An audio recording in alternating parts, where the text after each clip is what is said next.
এই ৫ অভ্যাস বুদ্ধিমান হওয়ার লক্ষণ আপনার আছে? সফল এবং অসফল মানুষের মধ্যে একটি বড় পার্থক্য হলো তাদের অভ্যাস। একজন ব্যক্তির বুদ্ধিমত্তা ও সাফল্যের ক্ষেত্রে গুরুত্বপূর্ণ ভূমিকা পালন করে। আপনি যদি দেখেন, বুদ্ধিমান মানুষের মধ্যে কিছু অভ্যাস পাওয়া যায় এবং এগুলো সাধারণ।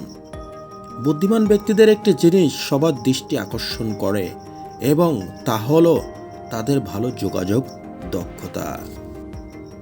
বুদ্ধিমান লোকেরা নার্সিস্টিক হয় না, বরং তারা ক্রমাগত তাদের ত্রুটি শুধরে কর্মক্ষমতা উন্নত করে।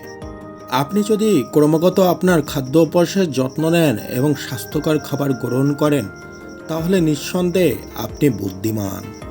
শুধুমাত্র জ্ঞানই একজন ব্যক্তিকে বুদ্ধিমান করে তোলে এবং বুদ্ধিমান লোকেরা পড়তে এবং লিখতে পছন্দ করে। বুদ্ধিমান ব্যক্তিরা তাদের বাজেট এবং ব্যয়ের মধ্যে আরও ভালো সমন্বয় তৈরি করে এবং ঋণ ও অপব্যয় থেকে দূরে থাকে। বুদ্ধিমান মানুষ প্রকৃতির চাহিদা বোঝে, তাই প্রকৃতি সংরক্ষণের চেষ্টা করুন।